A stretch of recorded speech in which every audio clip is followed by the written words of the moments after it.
그리스도 안에서 우리에게, 여러분에게 일어난 그 사실을 세 가지를 여러분 기억하시기 바랍니다. 제가 새벽에 일어나면은 화장실에 가서 거울을 보면서 제 자신에게 하는 말입니다.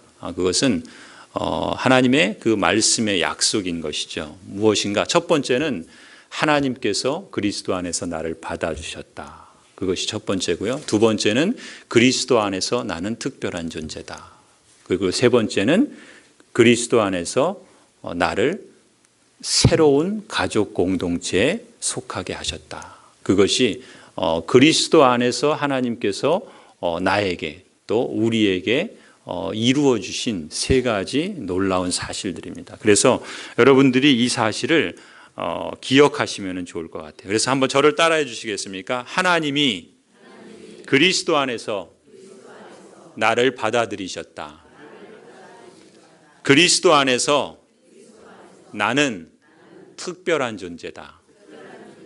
그리스도 안에서 나는 새로운 가족 공동체에 속했다.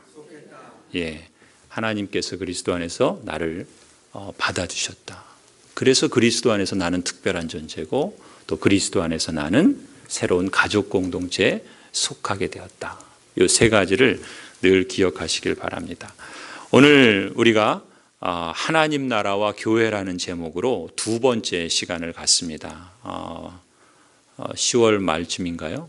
한 달 정도 된 것 같은데 하나님 나라와 교회라는 제목으로 우리 교회의 비전 선언문에 있는 우리는 언약으로 맺어진 하나님 나라의 시민 공동체다라고 하는 내용을 살펴보았습니다. 오늘은 그 두 번째 시간으로 그리스도 안에서 이루어진 일, 방금 말씀드린 이 세 가지와 연관해서 그리스도 안에서 나에게 이루어진 일, 그리고 그리스도 안에서 우리에게 이루어진 일들에 대해서 함께 하나님의 말씀을 살펴보려고 합니다. 먼저 우리가 살핀 것은 하나님께서 이 세상을 창조하시고 또 사람을 지으셨을 때 하나님께서 의도하신 사람, 그 사람을 왜 지으셨고 또 무엇을 위해서 지으셨고 또 어떻게 존재하기를 원하시는가라는 것을 우리가 정리하면서 우리를 하나님께서 그리스도 안에서 어떻게 또 그리스도 안에서 우리에게 무엇을 이루어 주셨는가라는 것을 먼저 한번 다시 한번 정리하는 시간을 가지려고 합니다. 첫 번째로 하나님께서 처음에 사람을 어떤 존재로 또 왜 또 무엇을 위해서 지으셨는가라는 것을 좀 정리해 볼 필요가 있습니다. 먼저 하나님께서 지으신 사람은 누구인가라는 것을 살펴보면은 창세기 1장 27절 말씀입니다. 우리 같이 한번 읽어볼까요? 앞에 오늘 성경 말씀을 쭉 볼 거기 때문에 찾으면 시간이 너무 오래 걸려서 제가 앞에 그 PPT로 준비를 했으니까 한번 보시면서 같이 읽으면서 기억하시면 좋을 것 같아요. 같이 한번 읽겠습니다. 시작. 하나님이 자기 형상 곧 하나님의 형상대로 사람을 창조하시되 남자와 여자를 창조하시고. 아멘. 사람을 누구라 그럽니까? 한마디로 표현하면 하나님의 형상이다. 그러니까 처음에 하나님이 인간을 어떤 존재로 보시는가 그걸 알 필요가 있어요. 왜냐하면 내가 현재는 뭐 이 모양 이 모습이지만 그러나 하나님께서 사람을 처음 지으셨을 때 사람은 나라고 하는 인간 존재는 하나님의 형상이다. 이것이 이제 첫 번째 사실입니다. 그렇다면 왜 하나님은 사람을 하나님의 형상으로 지으셨는가? 어떤 사명을 주셨는가라는 것이 창세기 1장 28절이죠. 우리 같이 한번 읽어볼까요? 시작. 하나님이 그들에게 복을 주시며 그들에게 이르시되 생육하고 번성하여 땅에 충만하라. 땅을 정복하라. 모든 생물을 다스리라. 아멘. 무슨 말씀입니까? 무슨 사명입니까? 라다의 사명. 귀가 따갑도록 계속 반복해서 듣지요. 뭐 저절로 외워질 겁니다. 그래서 그것이 이제 툭 건들면 인간의 사명이 뭐예요? 라다의 사명. 이렇게 나올 정도로 반복하게 될 건데 그것이 뭐예요? 창세기 1장 28절에서 말하는 것처럼 하나님이 사람을 왜 하나님의 형상대로 지으셨습니까? 라다의 사명을 이루도록. 라다의 사명은 뭐예요? 나도 잘 살고 남도 잘 살도록 그렇게 역할을 맡기셨다는 것이죠. 하나님이 모든 만물을 만드시고 뭐라 그래요? 복을 주시면서 하신 말씀입니다. 땅을 생육하고 번성해라. 땅을 정복하라. 땅을 잘 다스리라. 땅을 잘 가꾸고 관리해라. 그런 말씀을 주셨죠. 이것이 사람을 처음 지으셨을 때 하나님이 의도하신 사명이었어요. 그러면 이 라다의 사명을 이루기 위해서 사람은 어떻게 그것을 이루어갈 수 있는가? 그 방법으로 제시한 것이 창세기 2장 17절 말씀이에요. 같이 한번 읽을까요? 시작. 동산 각종 나무의 열매는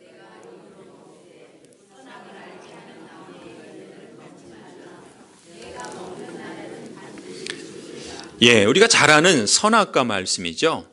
선악과 원리라고 말할 수 있어요. 선악과 나무를 주신 그 선악과 원리의 핵심은 뭡니까? 하나님을 기억하랍니다. 우리는 피조물이요 하나님은 창조주이시기에 사람은 하나님의 형상으로 라다의 사명을 이루기 위해서는 끊임없이 매 순간 하나님을 의존해야 된다. 그것이 선악과 원리예요. 선악과 원리를 통해서 하나님은 모든 것을 다 인간에게 허락해 주셨지만 무엇입니까? 사람은 하나님의 피조물이다. 달리 말하면 하나님을 의존해서 살아갈 때 비로소 하나님이 주신 그 형상으로서의 라다의 사명을 이룰 수 있다. 그것을 제시해 주시는 그 상징이 바로 이 선악과였고, 선악과 원리는 바로 하나님을 의존하면서 살라. 그것이 우리가 하나님의 뜻을 이루어가는 중요한 원리다. 이렇게 말씀하신 겁니다. 그리고 이렇게 하나님께서 이 모든 이 누구냐 또 사명이 뭐냐 어떻게 이루어되느냐라고 했을 때 그것을 통해서 궁극적으로 이루시려고 하는 목적이 무엇인가? 그것이 바로 창세기 1장 31절이에요. 같이 한번 읽어볼까요? 시작. 하나님이 이르시되 그대로 되니라. 하나님이 지으신 그 모든 것을 보시니 보시기에 심히 좋았더라. 아멘. 하나님께서 6일 동안 천지 만물을 창조하시며 하루하루 그 지으신 것들을 보실 때 뭐라고 말씀하십니까? 심히 좋았다. 하나님께서 보시고 흡족해 하시는 겁니다. 하나님이 만족해 하시는 거예요. 하나님께서 이렇게 좋았다, 심히 좋았다라고 하시는 것은 무엇인가? 하나님이 만드신 이 피조물이, 하나님이 만드신 이 창조 세계가 하나님의 말씀대로 그 하나님의 그 뜻을 잘 이루어갈 때 그것을 통해서 하나님이 영광을 받으시는 겁니다. 사람은 그 하나님의 뜻을 따라서 라다의 사명을 감당할 때 우리도 잘 살고 더불어 잘 살고 온 우주 만물이 하나님의 그 영광을 드러내도록 그렇게 의도하신 거예요. 그래서 하나님께서 우리에게 이 사명을 주시고 또 선악과 원리를 주시면서 하나님의 형상으로서 살아갈 때 의도하신 목적은 바로 하나님의 영광을 위한 것이었다. 이렇게 말할 수 있죠. 하지만 타락이 모든 걸 다 망쳐놓죠. 에베소서 2장 1절부터 3절을 보시면요, 이 타락으로 망가진 인생의 모습을 잘 보여줍니다. 에베소서 2장 1절부터 3절 말씀, 우리 글씨가 조금 작은데 여러분 오늘 본문 그 앞에 있는 내용이기도 합니다. 그래서 우리 같이 한번 에베소서 2장 1절부터 3절까지를 천천히 한번 그 말씀을 잘 되새겨 보시면서 같이 한번 읽도록 하겠습니다. 에베소서 2장 1절부터 3절까지입니다. 시작. 그는 허물과 죄로 죽었던 너희를 살리셨도다. 그때의 너희는 그 가운데서 행하여 이 세상 풍조를 따르고 공중의 권세 잡은 자를 따랐으니 곧 지금 불순종의 아들들 가운데에서 역사하는 영이라. 전에는 우리도 다 그 가운데에서 우리 육체의 욕심을 따라 지내며 육체와 마음에 원하는 것을 하여 다른 이들과 같이 본질상 진노의 자녀이었더니. 아멘. 이 말씀 전체가 타락으로 인해서 망가진 인간의 모습을 보여주고 있습니다. 어떻게 망가졌는가 하나씩을 보면은요, 먼저 창조 때 사람은 누구라고 그랬습니까? 하나님의 형상이라고 그랬죠. 그런데 오늘 본문을 보니까 2장 1절에 뭐라 그래요? 허물과 죄로 죽었다, 이렇게 표현합니다. 또 3절에는 뭐라 그래요? 본질상 진노의 자녀다. 하나님의 형상과 본질상 진노의 자녀는 천지 차이죠. 타락으로 인해서, 인간의 죄로 인해서 이런 결과가 벌어졌다는 겁니다. 그럼 인간의 정체성만 이렇게 망가졌는가? 사명도 망가졌어요. 사명은 어떻게 망가졌습니까? 원래 하나님이 창조 때 의도하신 사명은 뭐예요? 나도 잘 살고 남도 잘 살도록, 그래서 더불어 함께 잘 사는 라다의 사명이 인간에게 주신 사명이었는데, 타락으로 인해서 어떻게 망가졌는가? 3절을 보면 뭐라고 표현합니까? 육체의 욕심을 따라 지내며 육체와 마음에 원하는 것을 한다. 서로 잡아먹고 잡아먹히는 정글의 법칙이죠. 약육강식입니다. 강한 사람은 더 많은 걸 얻고 약한 사람은 짓밟아버리는 그런 세상이 되었다는 것이죠. 자기의 욕심을 만족시키기 위해서는 남을 누를 수밖에 없는, 그래서 자기의 욕망과 자기의 그 마음의 소원들을 이루기 위해서, 내가 잘 살기 위해서 다른 사람을 짓눌러버리는 라다의 사명이 아니죠. 함께 더불어 잘 살아가도록 하나님이 의도하셨는데 죄라고 하는 이것이 사람을 이렇게 망가뜨리게 된 겁니다. 사명이 망가진 거예요. 그러면 이제 세 번째, 선악과 원리를 중심으로 하나님의 사명을 이루도록 하셨잖아요. 그것은 뭡니까? 선악과 원리의 핵심은 뭐예요? 하나님을 의존하고 하나님을 인정하면서 살아가는 것이죠. 그런데 사람은 어떻게 살아갑니까? 2절에 보면은 뭐라 그래요? 세상 풍조를 따랐다. 공중의 권세 잡은 사탄, 이 사탄을 따랐다. 이게 무슨 얘기입니까? 남을 누리고 내가 잘 살아야 되니까 어떻게 하는 거예요? 믿을 게 자기밖에 없는 겁니다. 그러니까 자기 힘으로 어떻게 쓰든지 살아보려고 기를 쓰는 거예요. 그렇게 자기 힘으로 살고 자기 중심적으로 살고, 그게 다 뭐냐면 세상 풍조가 다 그런 거예요. 나만 그런 게 아니라 저 사람도 그렇고 다 그런 겁니다. 그래서 이런 세상 풍조를 따라서 서로를 누르고 서로를 밟고 하나님을 외면하면서 하나님을 우습게 여기면서 살아가게 되었다는 것이죠. 결국 그게 뭐라는 거예요? 사단의 종노릇하고 있다는 거예요. 그러니까 사람이 자기 욕심대로 사는 모습을 보면은 사단의 종노릇하고 있다는 겁니다. 그것이 인간이 타락으로 인해서 망가진 모습이라는 거예요. 그러면은 이제 마지막, 인간이 하나님의 형상으로 지음받은 목적이 무엇입니까? 하나님을 영화롭게 하는 것이죠. 하나님을 영화롭게 한다는 것은 하나님이 만드신 대로 그 삶이, 이 만물이 움직이고 작동할 때는 그것이 우리에게 기쁨이 되고 평안이 되고, 그리고 더불어 함께 기쁨과 평안을 누릴 수밖에 없습니다. 그런데 하나님의 형상은 깨졌죠. 진노의 자녀가 되었죠. 자기만 살기 위해서 남을 짓누르죠. 그리고 하나님을 외면하고 사단의 그 종노릇하면서 살아가죠. 그러니까 어떻게 됩니까? 이 땅에는 풍성함이 있는 게 아니라 결핍이 있습니다. 고통이 있고 깨어짐이 있고 아픔이 있고 눈물이 있고 고난이 있고, 그리고 그걸 다 뭐라고 표현해요? 죽음의 증상들이 나타나는 겁니다. 이 세상은 다 죽음의 증상들로 표현되고 있는 거예요. 죽음이라고 하는 병에 걸려서 나타나고 있는 다양한 증상들이 이 세상 가운데 보여지고 있는 것이죠. 내가 잘 살기 위해서 남을 눌렀는데 내가 잘 사는 게 아니라 나도 그 사단의 종노릇해서 죽음을 향해 가고 있고 남도 함께 죽음을 향해서 가고 있는 이런 세상이 지금 이 타락으로 인해서 망가진 세상의 모습이라는 것이죠. 그런데 복음은 무엇입니까? 하나님께서 이 세상을 이렇게 내버려 두지 않으시죠. 하나님께서 예수 그리스도를 보내신 목적은 바로 이 망가진 세상, 이 망가진 인생을 회복하고 고치시고 싸매고 치유해서 온전케 하시고자 하심에 있었던 것이죠. 그래서 예수 그리스도를 통해서 하나님은 이 창조 때 원래 의도하신 이 네 가지를 다 회복해 나가시는 겁니다. 그것이 하나님의 구원의 계획이라고 말할 수 있어요. 그래서 그것을 이제 에베소서 2장 4절부터 7절까지, 방금 읽었던 에베소서 2장 1절부터 3절까지는 죄로 인해서 망가진 인간의 실상을 보여준다면 4절부터 7절까지는 예수 그리스도를 통해서 회복되어지는 네 가지가 회복되어지는 것들을 우리에게 보여준다, 그렇게 말할 수 있어요. 우리 2장 4절부터 7절까지를 한번 같이 읽겠습니다. 에베소서 2장 4절부터 7절. 앞에 보이시는 분들은 화면을 보시고요. 또 너무 작으시면 성경을 보시면서 에베소서 2장 4절부터 7절 같이 읽겠습니다. 시작.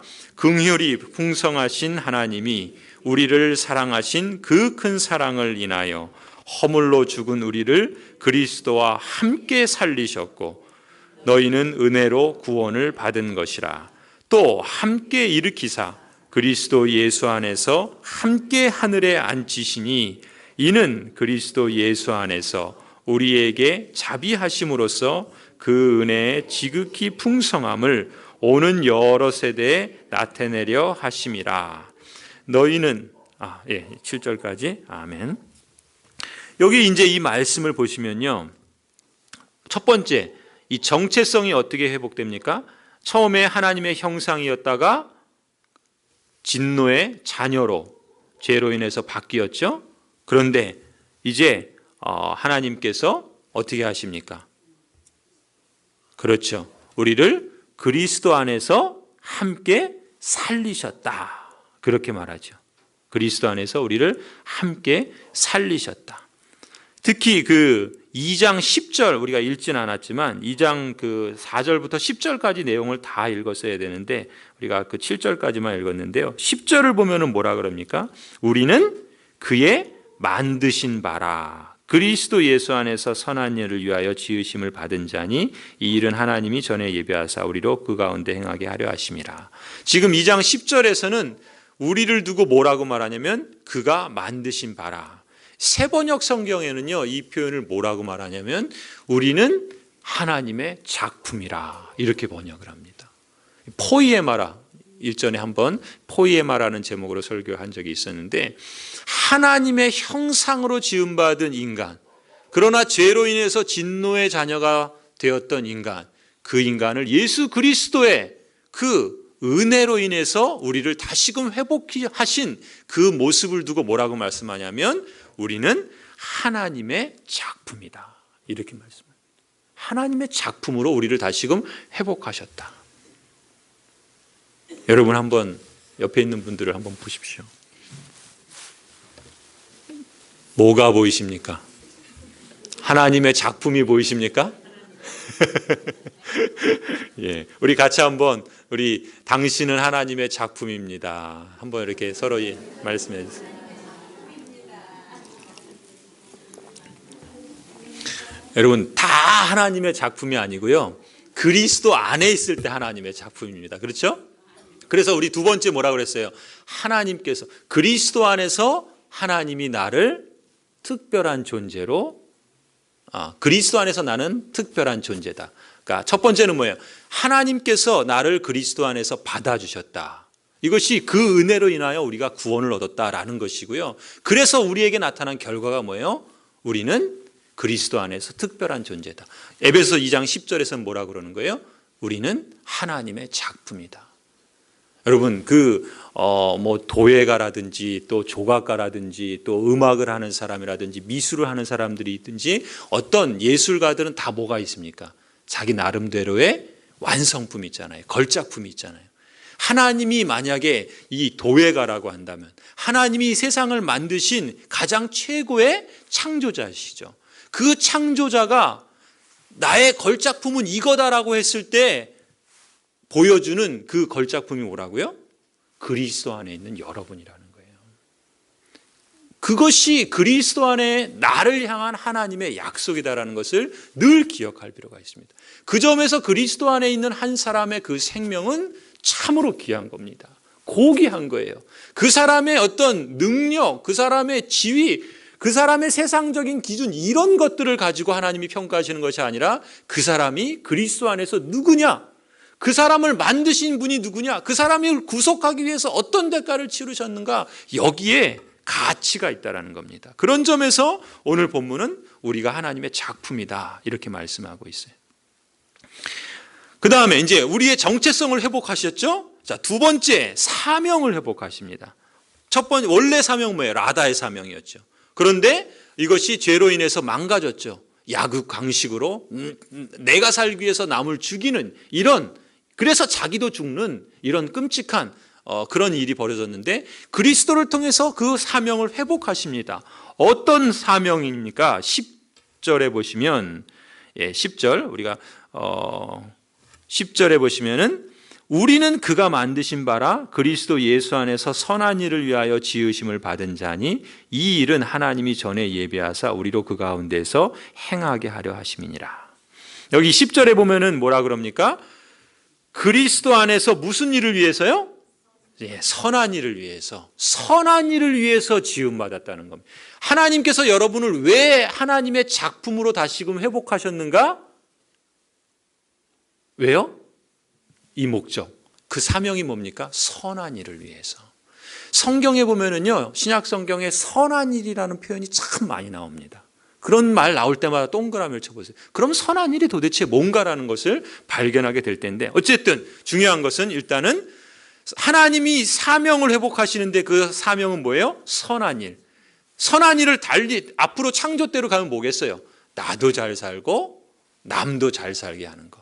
선한 일이라는 것은 성경이 말하는 선을 한마디로 표현하면 하나님이 기뻐하시는 겁니다. 그게 선이에요. 그래서 하나님이 말씀하셨을 때 그대로 되니라, 그걸 보고서 하나님이 심히 기뻐하시죠. 하나님이 의도하신 대로 하나님이 기뻐하시는 것이 선한 일인데 하나님이 우리를 그리스도의 십자가로 하나님의 작품으로 회복해 주셨어요. 무슨 사명을 위해서? 선한 일을 위해서. 그리고 이제 그 방법이 뭡니까? 선악과 원리였잖아요. 이 선악과 원리를 이제 약육강식으로 그리고 망가뜨렸던 그러한 이 원리를 다시금 회복하시는데 8절을 보시면요. 8절에 이렇게 기록합니다. 너희는 그 은혜에 의하여 믿음으로 말미암아 구원을 받았으니 이것은 너희에게서 난 것이 아니요 하나님의 선물이라. 행위에서 난 것이 아니니 이는 누구든지 자랑하지 못하게 함이니라. 선악과 원리는 뭡니까? 하나님을 의존하는 것이죠. 그런데 하나님께서 이제 십자가를 통해서 회복하신 그 선한 일을 이루어가는 원리는 동일합니다. 먼저는 어디서부터 비롯되었냐면 하나님의 은혜에 의해서 우리에게 하나님께서 우리를 회복해 주셨어요. 그리고 그것은 하나님의 선물입니다.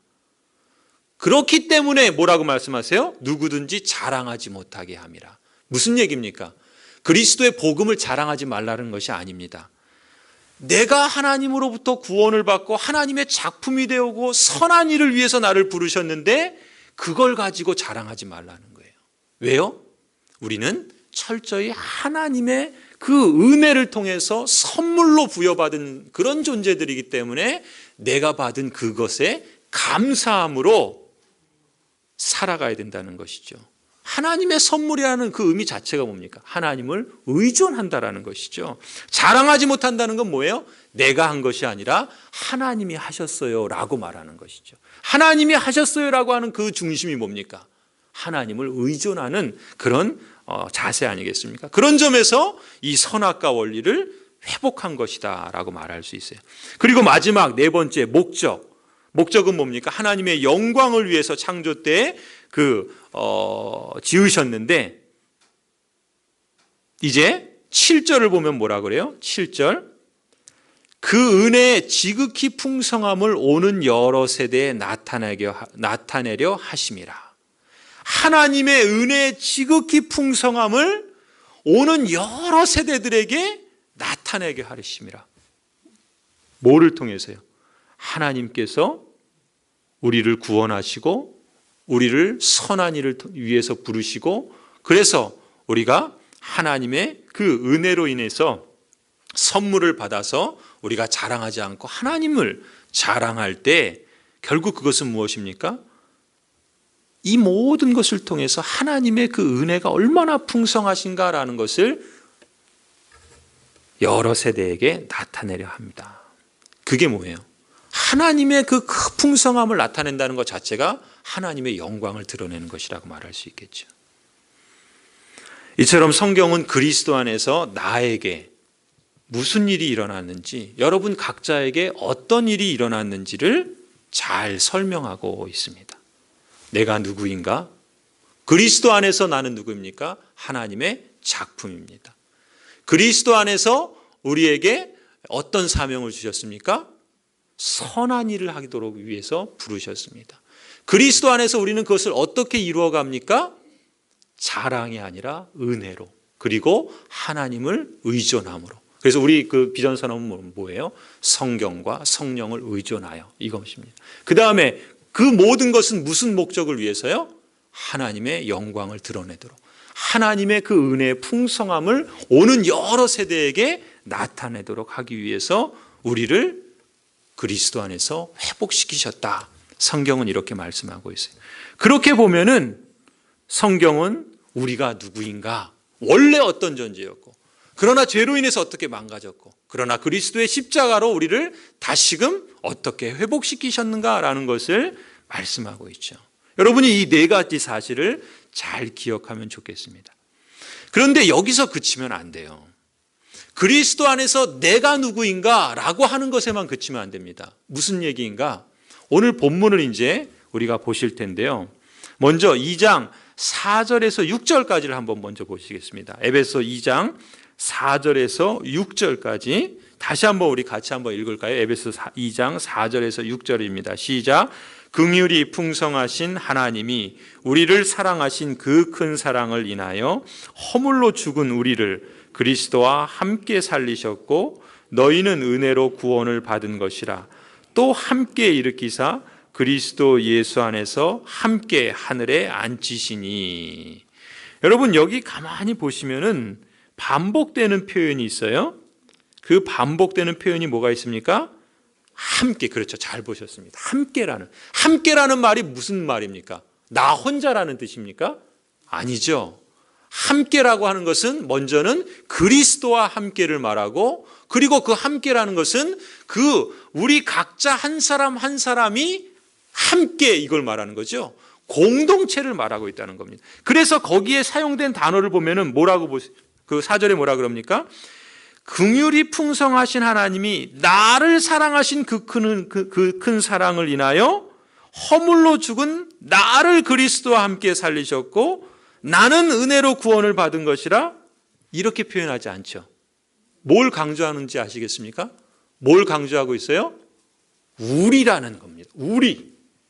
우리라는 단어를 지금 쓰고 있어요. 사실 2장 1절부터 다 나가 아니라, 너가 아니라 너희, 우리, 공동체를 말하고 있다는 겁니다. 사실은 여기에 우리가 또 주목할 필요가 있어요. 2장 10절도 뭐라 그럽니까? 2장 10절 뭐라 그래요? 우리는 그가 만드신 바라 그래요. 그리스도 안에서, 앞서는 뭐라 그랬습니까? 하나님께서 그리스도 안에서 나를 받아주셨다. 그리스도 안에서 내가 특별한 존재다 그랬지만 그것으로 끝나면 안 된다는 거예요. 그래서 세 번째 뭐라 그랬습니까?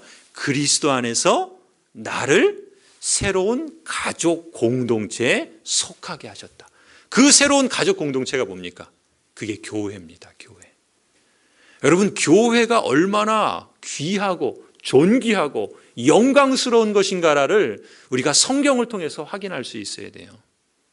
교회는 함부로 할 수 있는 것이 아닙니다. 교회는 참으로 존귀한 겁니다. 사실 10절에 말씀하는 뭐라 그래요? 우리는 그의 만드신 바라. 새 번역은 뭐라 그래요? 우리는 하나님의 작품이라. 그때 우리는 뭡니까? 나를 포함한, 그리스도 안에 있는 나를 포함한 우리, 곧 교회를 말하는 겁니다. 교회가 하나님의 작품인 거예요. 교회가 하나님께서 만드신 바라는 겁니다. 그런 점에서 교회만큼 귀하고 존귀하고 영광스러운 것이 없다라는 것을 우리가 기억할 필요가 있어요. 그래서 우리는 그리스도 안에서 하나님의 작품이다라는 말을 이제 10절에 하면서, 그러면서 우리가 오늘 읽은 11절부터 22절까지의 말씀은 다 무엇을 말하냐면요, 교회가 도대체 뭐냐, 하나님께서 우리를 하나님의 작품이라고 하시는데 하나님의 작품이라고 하실 때 하나님은 무엇을 말씀하고 있는가라는 것을 잘 풀어서 설명하는 것이 이 2장 11절부터 22절까지의 말씀입니다. 그래서 이 내용은 우리 교회가 하나님 나라 복음 네트워크라고 하는 그 사역에 함께 동참을 하고, 또 우리 비전 나눔 모임에서 풍성한 삶의 기초라는 책을 나누고, 또 이제 내년부터 바로 이제 시행을 할 거예요. 제가 여러분하고 1대1을 하고 또 그룹 모임을 할 겁니다. 그때 풍성한 삶의 기초, 풍성한 삶의 첫걸음, 풍성한 삶의 초대, 이러한 것들을 같이 나누고 인격적인 관계를 맺고 또 한 사람 한 사람을 세워가려고 할 겁니다. 그 내용 중에 핵심되는 내용이 풍성한 삶의 기초라는 책이 있는데, 우리 비전 나눔에서 이미 읽은 내용이죠. 그 내용에, 그 책에 잘 소개되어 있는 것을 우리가 요약해서 간추려서 이 시간에 우리가 다시 한번 정리해 보려고 그래요. 하나님께서 우리를, 즉 교회를 하나님의 작품이다라고 말했을 때 그것이 조금 더 구체적으로 어떤 의미로 하나님께서 사용하고 있는가라는 것을 이 2장 11절부터 22절까지의 세 가지로 표현하고 있습니다. 세 가지로 표현하고 있어요. 첫 번째는요, 2장 19절을 우리 같이 한번 읽어볼까요? 우리 한번 보여주시겠습니까? 2장, 에베소 2장 19절 말씀 같이 읽겠습니다. 시작. 그러므로 이제부터 너희는 외인도 아니요 나그네도 아니요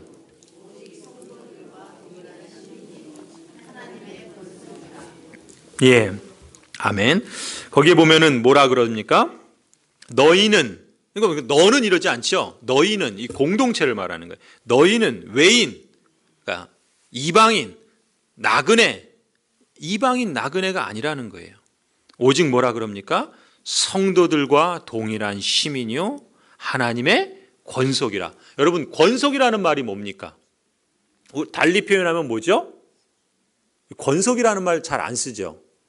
우리 예전에는 기도할 때 또 권속이라는 말 많이 썼잖아요. 우리 믿음의 권속들이 이렇게 이런 말 많이 썼잖아요. 이걸 쉽게 표현하면, 한마디로 말하면 가족이라는 말입니다. 가족. 그래서 2장 10절에 교회를 두고 우리는 하나님의 작품이다라고 했을 때 이 하나님의 작품이라는 말의 첫 번째 의미는 무엇이냐면, 교회는 하나님의 가족이다라는 겁니다. 하나님의 가족. 교회가 뭐라고요? 하나님의 가족입니다. 하나님의 가족. 그래서 거기 2장 10절에 말하는 것처럼 하나님의 권속이라. 세 번역을 보시면은 그 2장 19절에 뭐라고 번역됐냐면, 그 앞에 화면이 있죠. 그러므로 이제부터 여러분은 외국 사람이나 나그네가 아니요 성도들과 함께 시민이며 하나님의 가족입니다. 교회는요 하나님의 가족입니다. 하나님의 가족이에요. 여러분, 그걸 기억하셔야 됩니다. 우리 교회는 하나님의 가족이다. 이것이 하나님의 작품이라고 했을 때 하나님께서 말씀하시는 첫 번째 중요한 표현인 것입니다. 하나님의 가족이라는 말을 할 때 벌써 우리는 이미 그것을 사용하고 있어요. 어떻게요? 우리가 기도할 때 하나님을 뭐라고 부릅니까? 우리 아버지 부르잖아요. 여러분이 아버지가 한 분이세요. 혈육의 아버지는 다 다르지요. 그런데 우리의 영적인 아버지는 성부 하나님 아버지 한 분이에요. 아버지라고 부르는 그 사람들은 다 뭡니까? 가족이라는 뜻이죠. 이미 우리는 가족이라는 것을 그 기도를 통해서 하나님을 부를 때마다 인정하고 있는 거예요.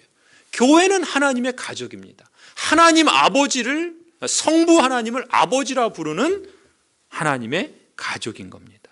그래서 그 풍성한 삶의 기초에 보면은 그 책을 쓰신 목사님이 이 하나님의 가족이라는 말을 잘 표현한 것을 어떤 그림 언어로 사용하냐면, 교회는 하나님의 가족이다. 이걸 뭐라고 말하냐면 교회는 고아원이다. 이렇게 표현을 하세요.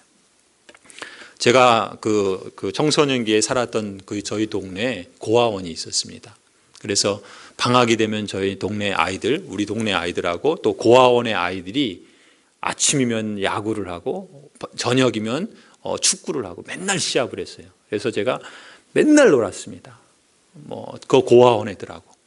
그런데 고아원 애들은 자기들끼리 편먹고 우리는 우리끼리 편먹어서 걔네들하고 맨날 시합하는 거예요. 그런데 이 고아원이 뭡니까?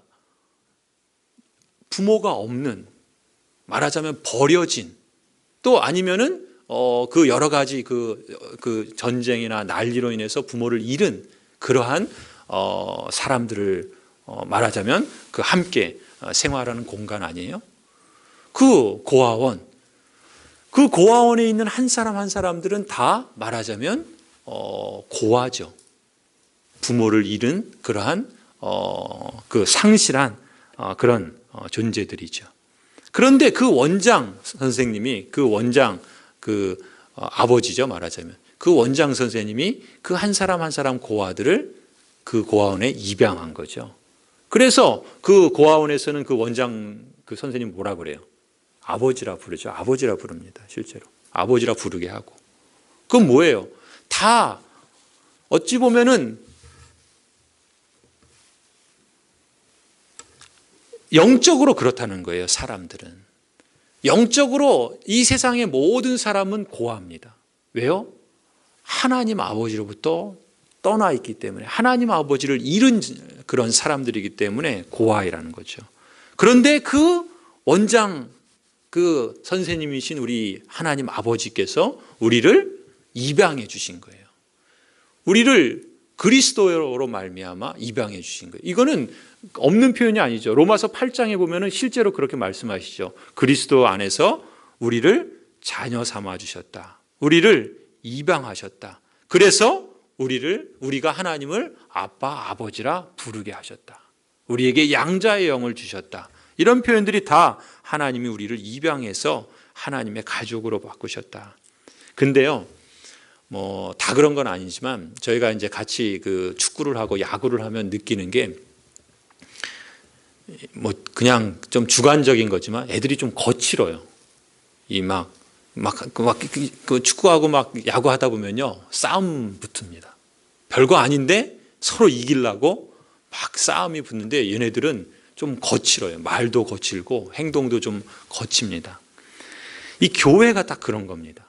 이 교회가 영적인 고아원이라, 우리가 다 세상에서 고아였다가 하나님께서 우리를 예수 그리스도의 십자가로 입양해 주셔서 이제 고아원에 들어온 거예요. 하나님을 아버지라 이렇게 부르게 된 거예요. 그런데 우리의 그 신분이 하나님을 아버지라 부르지만 우리의 그 본성이나 우리의 어떤 생활 습관이나 어떤 언어 생활이나 어떤 그런 이 수준이, 우리가 신분이 바뀌었다고 하루아침에 바뀝니까?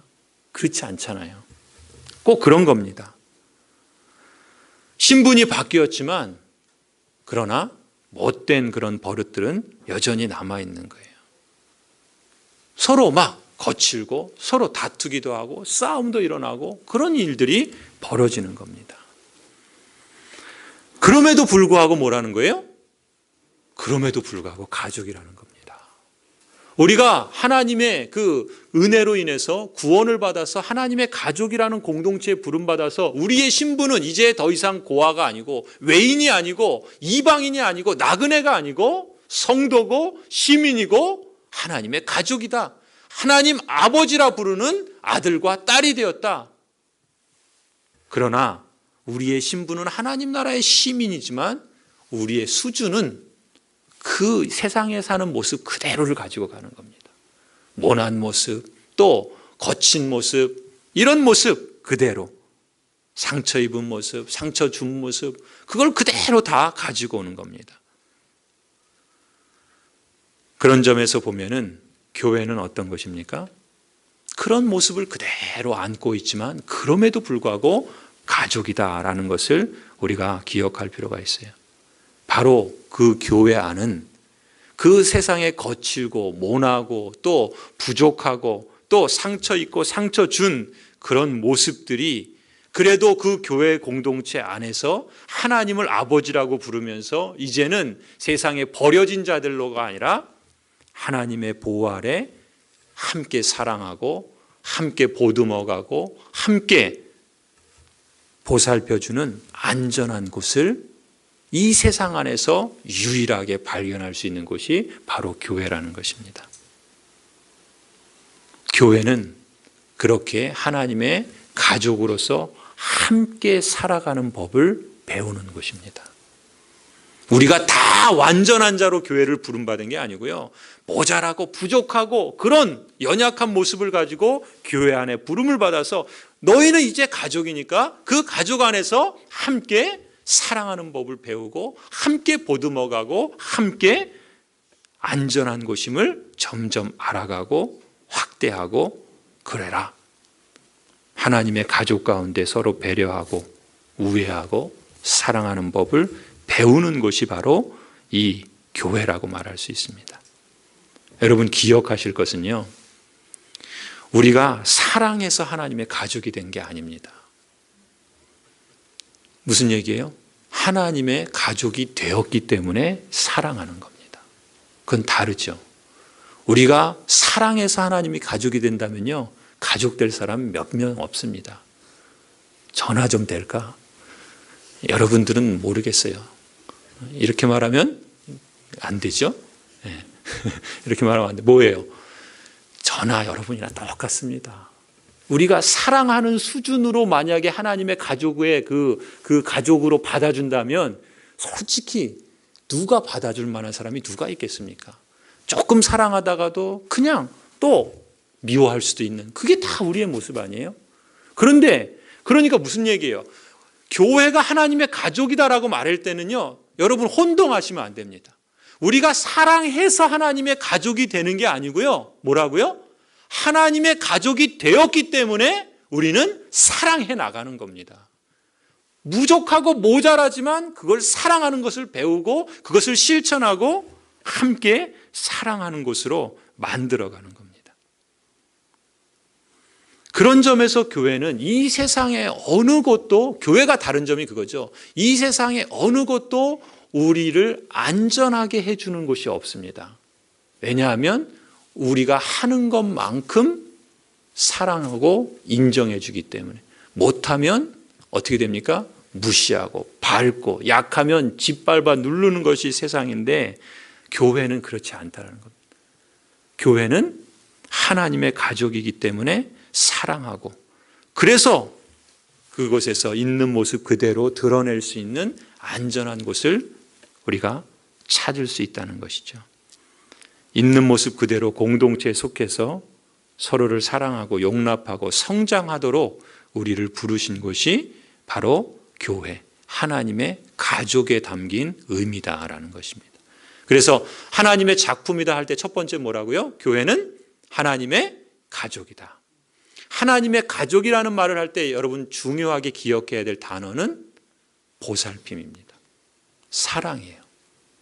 하나님의 가족이다라고 했을 때 뭘 강조하냐면 보살핌과 사랑, 이것을 우리가 기억하면 좋겠습니다.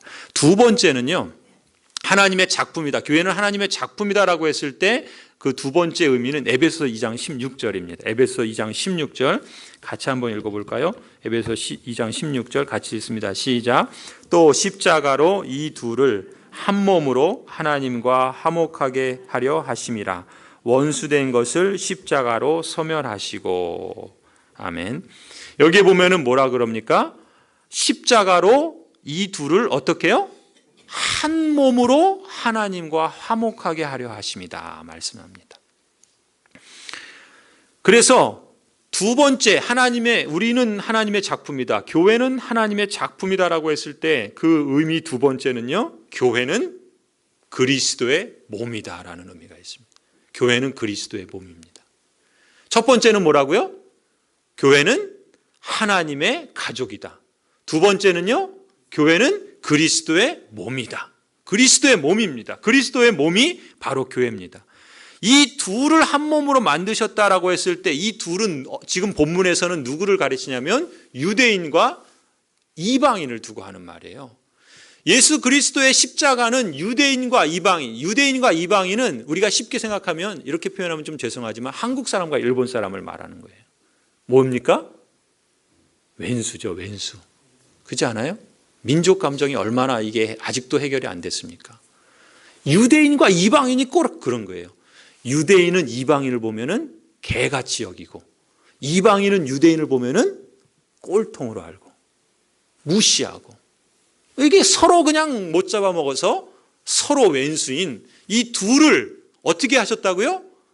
한 몸으로 만드셨다는 거예요. 그래서 초대교회 공동체 안에는 어떤 사람들이 있었냐면은 유대인 그리스도인들도 있고 헬라인 이방인 그리스도인들도 있었어요. 그러니까 교회 공동체 안에 이렇게 예배를 드리는데 그 가정교회로 모였을 때 그 안에는 이방인 그리스도인도 있고 유대인 그리스도인이 함께 있는 거예요. 과거 같으면 상상도 못할 일이 그리스도 공동체 안에 있었던 겁니다. 그래서 교회는 그리스도의 몸이다 이렇게 말씀하고 있는 겁니다.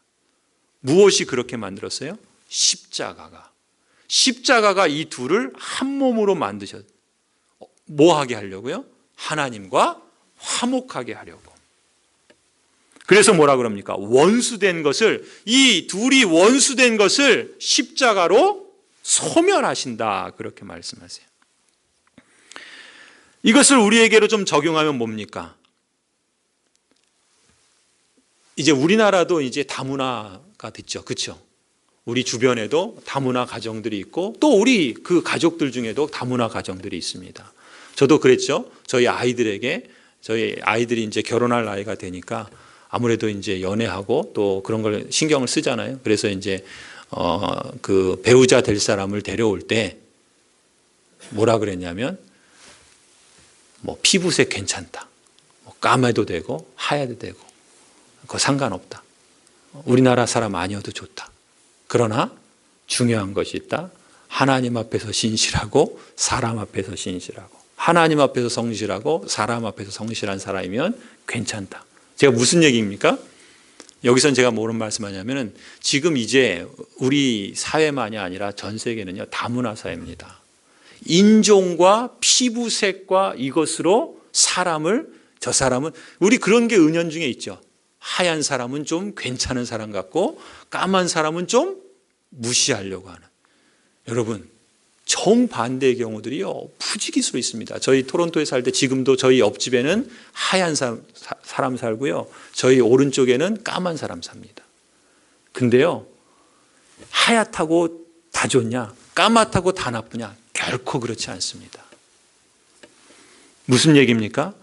그리스도 십자가 안에서는 그 인종과 피부색과 상관없이 심지어 원수된 자도 하나로 그리스도의 몸으로 이루시는 것이 바로 교회라는 것입니다. 요한계시록에 보면은요, 여러분 가끔 우리가 이 주일 예배를 드릴 때 우리가 이 주일 예배를 드리는 건 뭡니까? 우리가 영원한 나라에서 하나님께 예배하는 것을 지금 이곳에서 미리 경험하는 겁니다. 그런데 그 영원한 나라에서 예배 드릴 때는요, 피부색이 까만 사람도 있고 또 하얀 사람도 있고 노란 사람도 있고 거무잡 누리끼리 하여튼 별의별 사람이 다 있을 겁니다. 근데 그 사람들이 다 한결같이 뭐예요? 하나님을 찬송하고 예배하는 겁니다. 그리스도 안에서 인종과 피부는 아무 의미가 없습니다. 다 하나님이 만드신 사람들이요 그리스도 안에서 다 고귀하고 특별하며 하나님의 작품이라 할 수 있습니다. 그런데 그런 우리가 그리스도 공동체를 이룬 교회 안에서 서로에 대해서 어떤 기준으로든 어떤 가치로든 가령 무슨 신분이나 직업이나 아니면은 재산이나 또 아니면은 여러 가지 조건을 가지고 너와 나를 원수지간으로 만든다면 그것은 뭡니까? 하나님의 뜻을 역행하는 거죠. 그리스도의 몸을 우리가 깨트리는 것 아니겠습니까? 교회는 귀중한 겁니다. 교회는 참으로 소중한 거예요. 오늘은 여기까지만 할게요. 교회는 뭐라 그랬습니까? 하나님의 작품이다 그랬죠. 하나님의 작품이다라고 했을 때 성경은 세 가지를 말한다고 그랬어요. 그 세 가지만 말씀드릴게요. 첫 번째는 교회는 하나님의 가족이다. 한번 더 따라해 주시겠습니까? 교회는 하나님의 가족이다. 두 번째는 뭐예요? 교회는 그리스도의 몸이다. 예, 교회는 그리스도의 몸이다. 한번 따라해 주세요. 그리고 세 번째는요, 이제 보겠지만 세 번째는 교회는 성령의 전입니다. 한번 따라해 주세요. 교회는 성령의 전이다. 예, 하나님의 가족이요, 그리스도의 몸이요, 성령의 전. 성전이라는 표현 하잖아요. 성령의 전이 교회입니다. 교회는 그토록 놀라운 하나님의 작품이고, 교회는 그토록 영광스러운 곳이며, 교회는 그토록 이 세상에서 사실 이 교회만큼 귀하고 또 이 교회만큼 의미 있고 이 교회만큼 생명이 있고 이 교회만큼 고귀한 것이 없습니다. 그 교회에 내가 한 지체가 되었다는 것은 참으로 영광스럽고 참으로 고귀하고 참으로 감사한 것이죠. 내가 이 고양제일교회라고 하는 이 지역교회의 한 지체가 되었다는 것을 그런 점에서 자랑스러워할 줄 알아야 됩니다. 그런 점에서 교회를 귀하게 여길 줄 알아야 되고요. 그런 점에서 이 교회를 하나님 앞에서 하나님이 보시는 것처럼 하나님의 가족으로, 그리스도의 몸으로, 그리고 성령의 전으로 그렇게 인정하고 또 그렇게 우리가 함께 교회를 이루어 가도록 힘써야 한다는 것이죠. 우리가 하나님의 작품이라는 사실을 기억할 때마다 교회가 그렇다라는 것을 늘 마음에 두시면서 그런 자부심을 갖고 살아가는 저와 여러분이 되기를 주님의 이름으로 축원합니다.